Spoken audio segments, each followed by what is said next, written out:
नमस्कार, स्वागत है आपका एबीपी गंगा में। मैं अवधेश और आप देख रहे हैं मेगा न्यूज बुलेटिन सत्याग्रह। नमस्कार, स्वागत है आपका। आपके साथ हूं मैं दीपा बाफिला। सत्याग्रह में आपको यूपी की हर राजनीतिक हलचल और बड़ी खबर विस्तार से बताएंगे।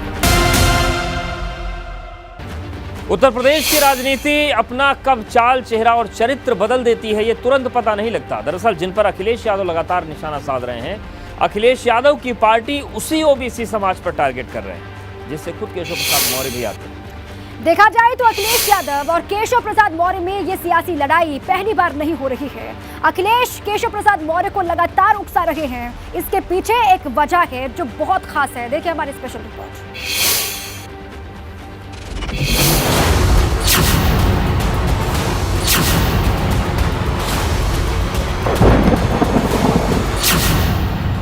उत्तर प्रदेश में राजनीतिक तापमान अचानक से गर्म हो गया है। इस बार चर्चा के केंद्र में हैं उत्तर प्रदेश के दो कद्दावर नेता। हालिया विवाद की शुरुआत समाजवादी पार्टी अध्यक्ष अखिलेश यादव के केशव प्रसाद मौर्य को सीएम पद ऑफर करने से शुरू हुई। सबसे पहले एबीपी न्यूज को दिए गए उस बयान को सुनिए जिसने प्रदेश की सियासी गर्मी को बढ़ा दिया था। बहुत कमजोर आदमी है, उन्होंने सपना तो देखा था मुख्यमंत्री बनने का, आज भी ले आए 100 विधायक। अरे बिहार से उदाहरण लें ना, वो जो बिहार में हुआ वो यूपी में क्यों नहीं करते हैं? अगर उनमें हिम्मत है और उनके साथ अगर विधायक हैं, एक बार तो बता रहे थे वो कि उनके पास 100 से ज्यादा विधायक हैं, तो आज भी विधायक ले आए, समाजवादी पार्टी समर्थन कर देगी उन्हें। उत्तर प्रदेश में विधानसभा के चुनाव 2027 में होने हैं, पर 18-19 महीने के बाद होने वाले लोकसभा चुनावों में सपा पिछड़ा बनाम अगड़ा की पिच पर खेलना चाहती है और इसके जरिए वो जहां तमाम पिछड़ी जातियों में पैठ बढ़ाने की कोशिश कर रही है, वहीं केशव प्रसाद मौर्य खुद ओबीसी समाज से आते हैं जिसके वोट बैंक पर समाजवादी पार्टी की नजर है। इसी वोट बैंक के मद्देनजर अखिलेश ने पिछले 5 सालों में बड़ी तादाद में पिछड़े और दलित वर्ग में थोड़ा बहुत असर रखने वाले बड़े नेताओं को पार्टी में शामिल कराया था। इस साल के विधानसभा चुनाव में स्वामी प्रसाद मौर्य, धर्म सिंह सैनी, दारा सिंह चौहान जैसे कद्दावर नेता भाजपा सरकार में मंत्री पद छोड़कर सपा में आ गए थे। बसपा के बड़े चेहरे लालजी वर्मा, रामअचल राजभर ने सपा का दामन थामा। ओम प्रकाश राजभर, केशव देव मौर्य, पल्लवी पटेल जैसे नेताओं को साथ लिया। रालोद को भी गठबंधन में साथ लाए। सपा को इस घेराबंदी का फायदा भी मिला। उसकी सीटें 47 से बढ़कर 111 हो गई और इस बार के विधानसभा चुनाव में पहली बार सर्वाधिक 32% वोट मिले। कहते हैं कि सियासत में बयानों की बहुत अहमियत होती है। अखिलेश यादव ने केशव प्रसाद मौर्य को सीएम बनाने की बात यूं ही नहीं कही। अखिलेश को पता है कि 100 विधायक भाजपा छोड़कर उसके साथ आने से तो रहे, लेकिन इस शगुफे से अखिलेश यादव पिछड़ों में अपना मुख्यमंत्री होने की बात को बिठाने की कोशिश में जरूर लगे हैं और खास रणनीति के तहत भाजपा के विधायकों में असंतोष की बात को उछालने की कोशिश कर रहे हैं। हालांकि भाजपा अखिलेश यादव पर लगातार पलटवार करती रही है। हमारी मुस्कुराहट की भी उन्हें चिंता होने लगी अब। अरे तुम बताओ कि तुम्हारा चेहरा क्यों उतरा हुआ है और हर कदम तुम्हारे खिलाफ क्यों जा रहा है, ये जनता को बताओ। कि इस प्रकार का एक जमीन से निकल कर आने वाला व्यक्ति की तुलना उससे नहीं की जा सकती है कि जिनके बाप मुख्यमंत्री रहे हों, जो सोने की चम्मच लेकर पैदा हुए और बगैर किसी संघर्ष करके वाकई सांसद बन गए और उसके बाद मुख्यमंत्री बन गए, कभी किसी तहसील में भी धरना नहीं दिया होगा। संभावनाओं का गणित टटोलने में समाजवादी पार्टी का कोई सानी नहीं है। भले ही विधानसभा चुनाव में सफलता के आंकड़े कमजोर हों, लेकिन लड़ाई को धारदार बनाने का पूरा मसाला मौजूद रहा है। Bureau report, ABP Ganga. और अब चलिए आगे बढ़ते हैं। 24 की जंग से पहले चाचा शिवपाल सिंह और भतीजे अखिलेश के बीच दूरियों की गहराई खाई में बदलती जा रही है। अब शिवपाल यादव का दावा है कि 2024 में उनकी पार्टी हर हाल में केंद्र सरकार का हिस्सा रहेगी। लेकिन सवाल यह है कि अखिलेश यादव के साथ गठबंधन में तौबा कर चुके शिवपाल यादव किस दल के गठबंधन के गुलदस्ते का फूल बने।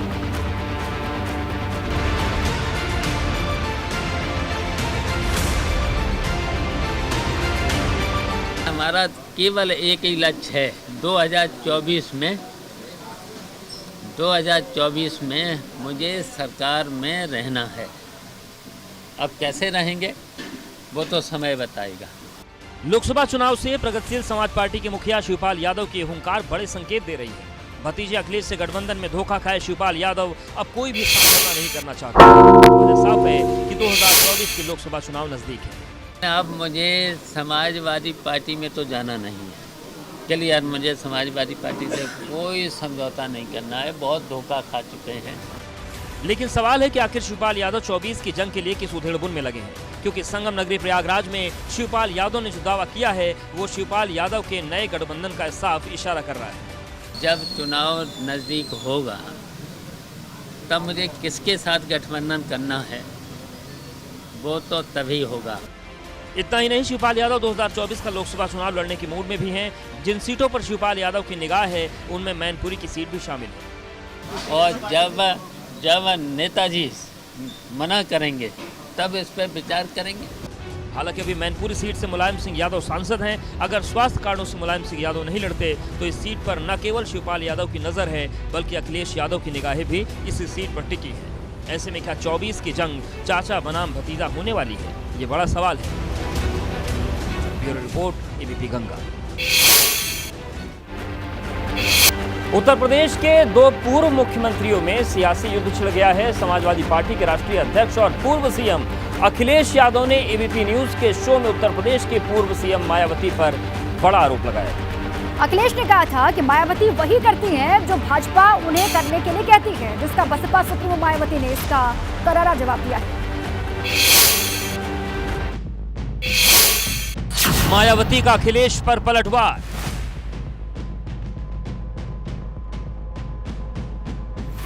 सपा को बताया भाजपा का यार।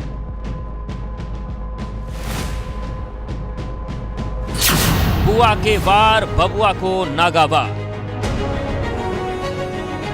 2019 का लोकसभा चुनाव एक साथ मिलकर लड़ने वाली सपा और बसपा इस बार एक दूसरे के खिलाफ मोर्चा खोलते नजर आ रहे हैं। हमले की शुरुआत बसपा सुप्रीमो मायावती ने की, एक के बाद एक 3 ट्वीट किए।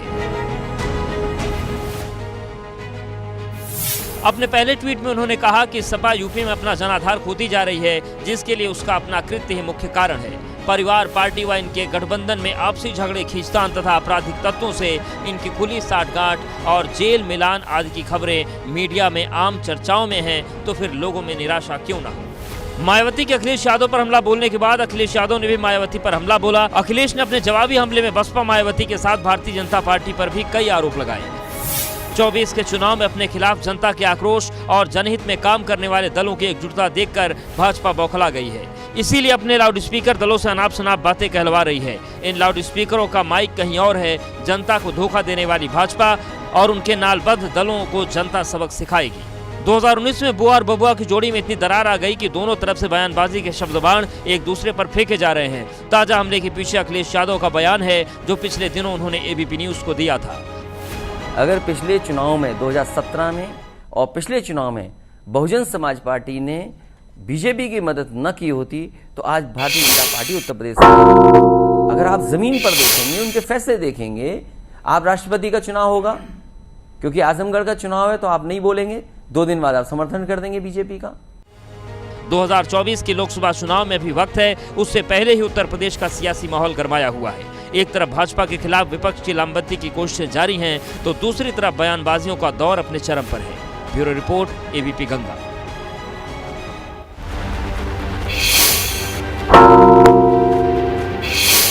कुशीनगर में जल शक्ति मंत्री स्वतंत्र देव सिंह पहुंचे थे। महिला फरियाद कर रही थी, लेकिन स्वतंत्र देव सिंह उसकी बातों को अनसुना करके आगे बढ़ते रहे। फरियादी महिला का ये वीडियो वायरल हुआ तो सपा ने मंत्री स्वतंत्र देव सिंह को घेरना शुरू कर दिया है। सपा नेता जूही सिंह ने वीडियो को ट्वीट कर स्वतंत्र देव सिंह पर सीधा हमला बोला। बहुत परेशान कर रहा सर, मुझको लड़की मांग रहा है सर। मैं कहाँ से 15 साल की सर लड़की दूँ, इतने शर्मा बहुत करेंगे। हाँ, बहुत रात में आता है, दिन में आता है सर, बहुत दारू पी के परेशान कर रहा है मुझको। 21 सेकंड के इस वीडियो पर सियासत आई है। इन तस्वीरों पर सपा ने भाजपा पर सवाल उठाए हैं। कुशीनगर से सामने आई इन तस्वीरों पर राजनीति की वजह क्या है वो भी आपको बताएंगे, लेकिन उससे पहले मंत्री स्वतंत्र देव सिंह के सामने इस महिला की फरियाद सुन लीजिए। बहुत परेशान कर रहा सर, मुझको लड़की मांग रहा है सर। मैं कहाँ से 15 साल की सर लड़की दूँ, इतने शर्मा बहुत करेंगे। हाँ, बहुत रात में आता है, दिन में आता है सर, बहुत दारू पी के परेशान कर रहा है मुझको। आरोप बेहद गंभीर है। महिला फरियाद करती रही, लेकिन मंत्री जी बिना कुछ सुने आगे बढ़ गए। मंत्री स्वतंत्र देव सिंह कमरे से बाहर निकले तो एक महिला लेटर लेकर चौकी इंचार्ज के खिलाफ शिकायत लेकर पहुंची। स्वतंत्र देव सिंह को शिकायत पत्र भी सौंपा, लेकिन बिना पढ़े शिकायत पत्र दूसरे शख्स को उन्होंने सौंप दिया। बहुत परेशान कर रहा सर, मुझको लड़की मांग रहा है सर। मैं कहाँ से 15 साल की सर लड़की दूँ, इतने शर्मा बहुत करेंगे। हाँ, बहुत दिन में आता है सर, बहुत दारू पी के परेशान कर रहा है मुझको। महिला ने अपने इलाके के चौकी इंचार्ज पर आरोप लगाया। चौकी इंचार्ज 15 साल की लड़की को अपने पास भेजने को कह रहा है, रोज परेशान कर रहा है। लेकिन स्वतंत्र देव सिंह बिना कुछ सुने आगे बढ़ गए और अपनी गाड़ी में बैठ गए। मंत्री स्वतंत्र देव सिंह की असंवेदनशीलता पर सपा ने सवाल खड़े किए हैं। सपा नेता जूही सिंह ने इस वीडियो को ट्वीट करके हमला बोला है। जूही सिंह ने ट्वीट में लिखा कि महिलाओं के प्रति इतनी संवेदनहीनता क्या किसी जनप्रतिनिधि को शोभा देती है? क्या सत्ता और कुर्सी इतना कठोर और निर्मम कर देती है, या यही वास्तविक चरित्र है, बाकी सब मुखौटा? महिला की फरियाद पर मंत्री जी को गुस्सा आना तो दूर, उन्होंने संज्ञान तक नहीं लिया, न ही पूरी बात सुनी। आराम से कार में बैठे और आगे निकल गए। Bureau report, ABP Ganga. Railway crossing पर तमाम इंतजाम कर लिए जाएं, लेकिन लापरवाही ऐसी कि ये इंतजाम धरे के धरे रह जाते हैं। अलीगढ़ में फाटक का गेट बंद था, ट्रेन गुजरने वाली थी कि नो एंट्री में एक रिक्शा चालक घुस गया। इसके बाद जो हुआ वो चौंकाने वाला था। उधर फिरोजाबाद से भी लापरवाही की इंतहा की तस्वीर सामने आई है। महिला रेलवे ट्रैक पार कर रही थी, चंद सेकंड की देरी होती तो फिर हादसा हो जाता।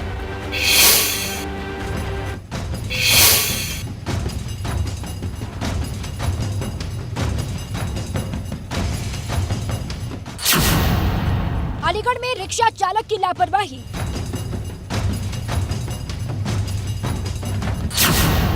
मौत के मुंह से बचा रिक्शा चालक।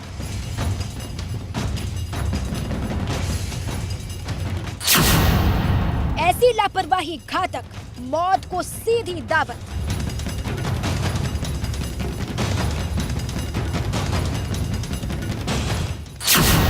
फिरोजाबाद में लापरवाही की इंतहा, चंद सेकंड की देरी में चली जाती जान।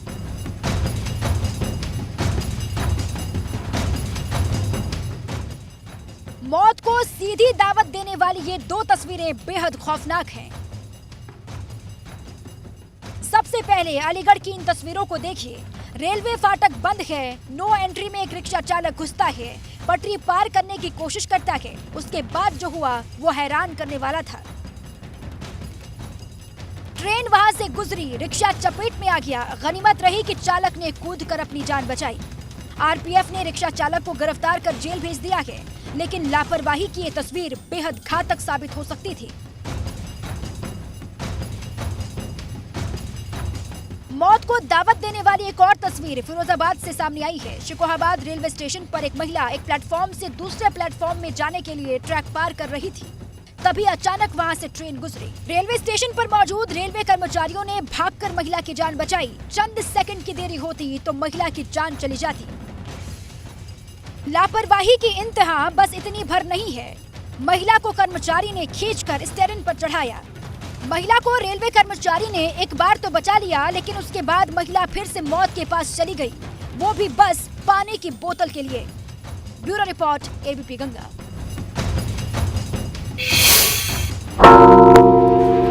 देश इन दिनों एक ऐसे दुश्मन से लड़ रहा है जो है तो अदृश्य, लेकिन उसके डर से लोगों में खौफ है। यूपी के अलग अलग शहरों में इस दुश्मन की वजह से अशांति फैली हुई है। लेकिन अब इस दुश्मन के खिलाफ सरकार एक्शन में आ गई है। हिंसक घटनाओं के कारण बने इस दुश्मन के झांसे में जो भी आएगा, मारपीट करेगा, माहौल खराब करेगा, उस पर रासुका लगाकर जेल भेजा जाएगा।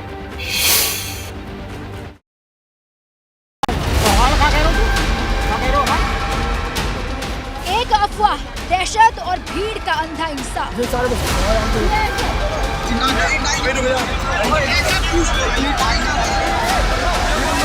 देश के अलग अलग राज्यों में बच्चा चोरी की अफवाह चरम पर है।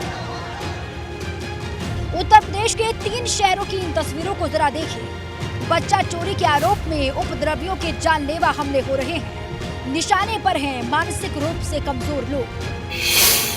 महिलाओं तक को नहीं छोड़ा जा रहा है। एक ऐसे दुश्मन ने दस्तक दी है जो दिखाई तो नहीं दे रहा, लेकिन लोगों में अशांति जरूर फैला रहा है। कई जिलों में बच्चा चोरी की अफवाह ने पुलिस का सिरदर्द बढ़ा दिया है। भीड़ जहां निर्दोष लोगों को अपना शिकार बना रही है, तो वहीं महिलाओं और विक्षिप्तों को भी ऐसी भीड़ का शिकार होना पड़ रहा है। बच्चा चोरी की अफवाह शहर शहर घातक साबित हो रही है। मारपीट की वारदात रुकने का नाम नहीं ले रही है। पुलिस लगातार लोगों से अफवाहों पर ध्यान न देने की अपील कर रही है। पर असामाजिक तत्व हर 4-5 साल में एक इस तरह की बड़ी अफवाह फैलाते हैं जो पश्चिम से चलती है और बिहार होते हुए बंगाल तक पहुंच जाती है। मुनस्वा से लेकर के बीच में और कई इस तरह की अफवाहें आई थी और लगभग 2-3 साल पहले 2019 के आसपास में भी बच्चा चोरी की अफवाहें हरियाणा से प्रारंभ हुई थी और पूरब तक निकल गई थी। ये विशुद्ध रूप से अफवाहें हैं। मैं लोगों से अपील करना चाहूँगा कि इन अफवाहों में न आए। बच्चा चोरी की अफवाह को रोकने के लिए पुलिस लगातार अपील कर रही है, लेकिन अफवाहबाज अपना काम कर रहे हैं। लिहाजा अब उत्तर प्रदेश में सरकार एक्शन में आ गई है। अब पुलिस रासुका लगाने की तैयारी में है। बच्चा चोरी की अफवाह फैलाकर मारपीट करने वालों के खिलाफ केस दर्ज होगा। मारपीट करने वालों को जेल भेज दिया जाएगा। Bureau report, ABP Ganga. Pratapgarh का एक ऐसा अस्पताल जो खुद बीमार है, इलाज के नाम पर जंग लगे बेड हैं, जर्जर बिल्डिंग है, कभी भी गिर सकती है। हालात ऐसे हैं, एम्बुलेंस धूल फाक रही है, स्वास्थ्य सेवाएं बदहाली के आंसू बहा रही हैं।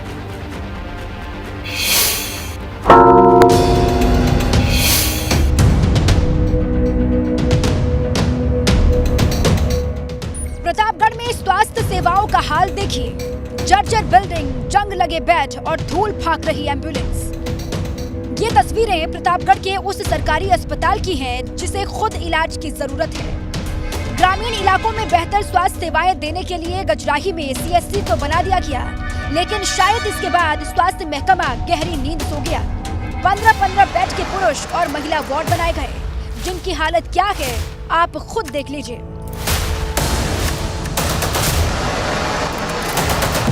अस्पताल के अंदर धूल फाक रही एम्बुलेंस की ये तस्वीरें हैरान करने वाली हैं। इससे भी हैरानी की बात तो ये है कि अस्पताल के एक कमरे में भूसा भी रखा हुआ है। हमें ऐसा लगता है कि दरवाज़ा टूटा है, तो इसलिए किसी ने वहाँ भूसा रख दिया होगा, नहीं तो वहाँ सिर्फ OPD सेवाएं जारी। CMO साहब का ये बयान परेशान करने वाला है। दरवाजे टूटे हैं तो क्या अस्पताल को तरेला बना दिया जाएगा? इस बीमार अस्पताल की कहानी बस इतनी भर नहीं है। यहाँ नाम के लिए 2 डॉक्टर भी तैनात हैं, जो आते हैं लेकिन अपनी मर्जी से। दीप सक्सेना वो वहाँ पर बराबर रहते हैं। उनका पीछे ही कुछ दूरी पे लगभग 50 मीटर पे उनका आवास है, जिसमें वो निवास करते हैं। उन आवासों में वहाँ के कर्मचारी भी 2-3 निवास करते हैं, लेकिन चूँकि अभी वहाँ पर इंडोर सेवाएं देने लायक वो वार्डों की स्थिति नहीं है, इसलिए वहाँ पर इंडोर सेवाएं नहीं चलती। बेहतर इलाज के नाम पर लोगों के साथ किस तरह का मजाक किया जा रहा है। प्रतापगढ़ का ये बीमार अस्पताल इसकी बानगी भर है। Bureau report, ABP Ganga. भ्रष्टाचार की नींव पर खड़े लेवाना होटल अग्निकांड में गुनहगारों का पर्दाफाश हो गया है। अग्निकांड की रिपोर्ट प्रमुख सचिव गृह संजय प्रसाद को सौंप दी गई है। रिपोर्ट में 6 विभागों के अधिकारियों को सीधे जिम्मेदारी तय की गई है। जिम्मेदार अधिकारियों और इंजीनियर्स के नाम भी रिपोर्ट में है, जिनके खिलाफ सख्त कार्रवाई की सिफारिश है।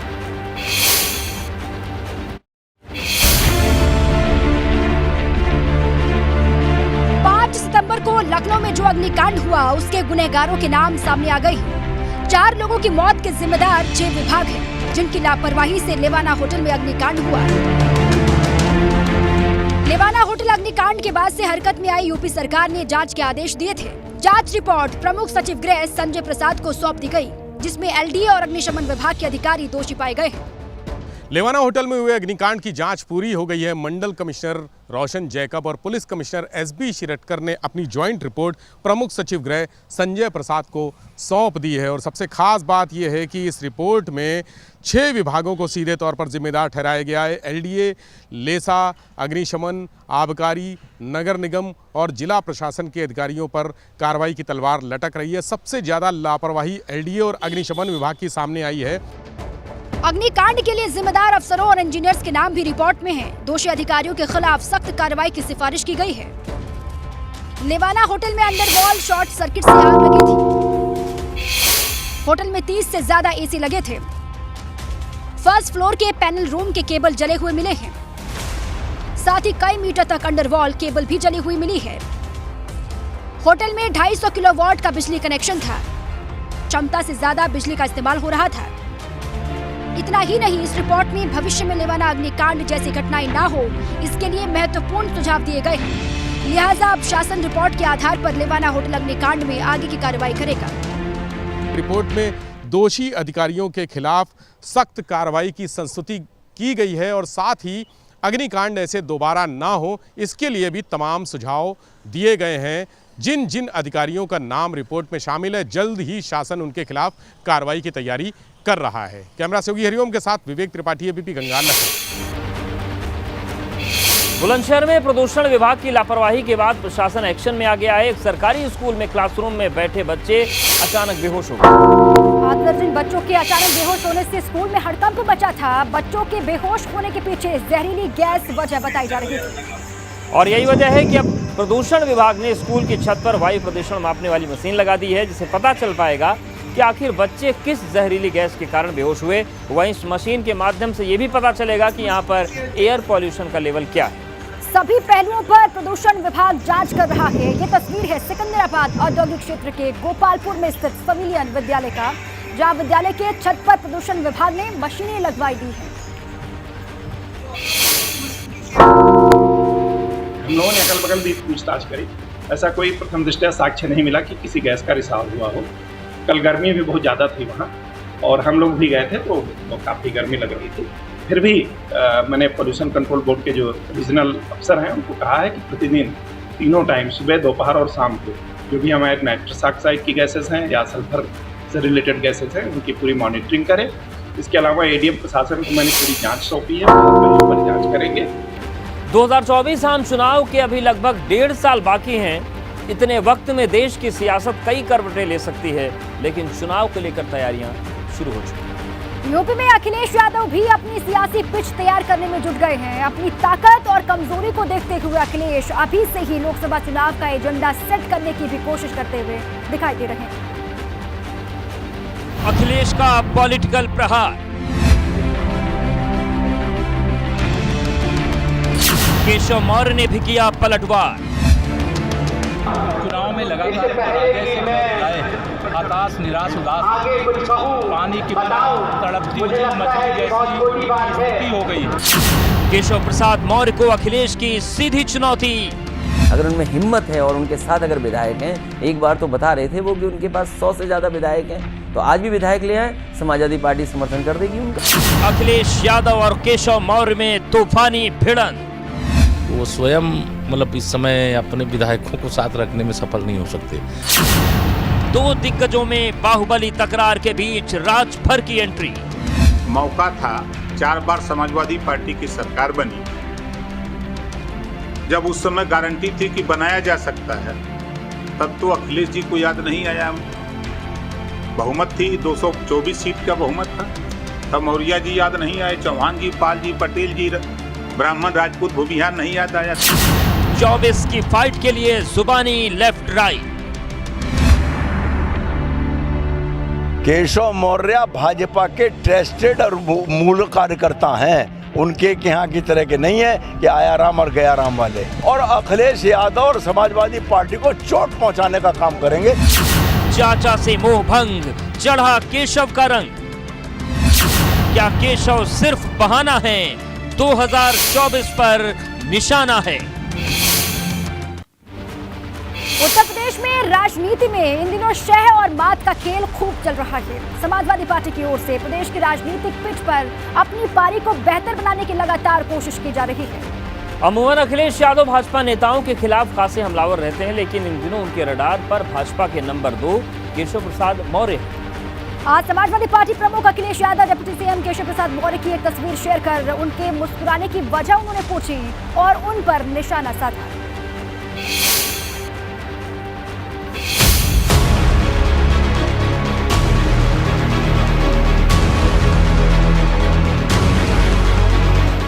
उत्तर प्रदेश के सियासी गलियारों के बीच एक दूसरे पर तंज और बयानबाजी अभी थमने का नाम नहीं ले रही है, जिसके एक धुरी पर यूपी के पूर्व मुख्यमंत्री अखिलेश यादव हैं, तो दूसरी तरफ यूपी के डिप्टी सीएम केशव प्रसाद मौर्य हैं।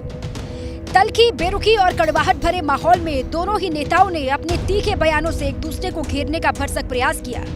ताजा मामले में अखिलेश यादव ने पहले ट्वीट कर केशव प्रसाद मौर्य को घेरने की कोशिश की, जिसका जवाब भी आया और सोशल मीडिया पर ट्विटर वॉर छिड़ गया। अखिलेश यादव ने अपने ट्वीट में मुस्कुराते हुए डिप्टी सीएम केशव प्रसाद मौर्य की एक तस्वीर ट्वीट करके लिखा है, आप इतना जो मुस्कुरा रहे हो, आपके मंत्रालय में बजट की कटौती हो गई। आपके मंत्रालय के विभागों में पैसा नहीं पहुंचा, टेंडर ना हो पाया, क्या ये सब राज छिपा रहे हो? आप इतना क्यों मुस्कुरा रहे हो? सपा सुप्रीमो जहां केशव प्रसाद मौर्य को भाजपा सरकार में उनका कद कम होने को लेकर व्यंग्य कर रहे हैं, तो डिप्टी सीएम केशव प्रसाद मौर्य ने समाजवादी पार्टी के भविष्य का ऐलान कर दिया है। सत्ता के लिए बेचैन श्री अखिलेश यादव की पार्टी समाजवादी पार्टी का लोकसभा चुनाव 2024 में खाता भी नहीं खुलेगा। यूपी और देश में मोदी लहर पहले से तेज है।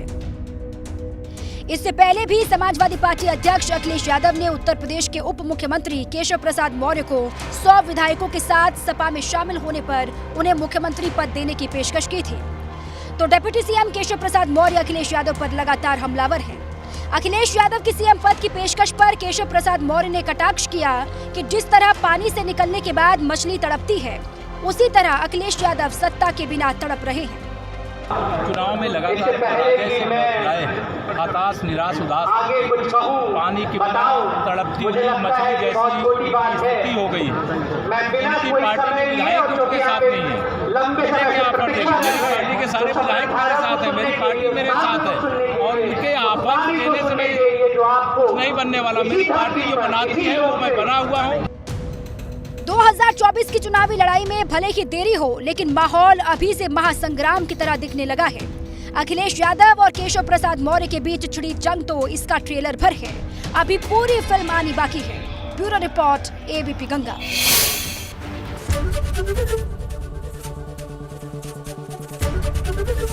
एबीपी गंगा, खबर आपकी, जुबान आपकी।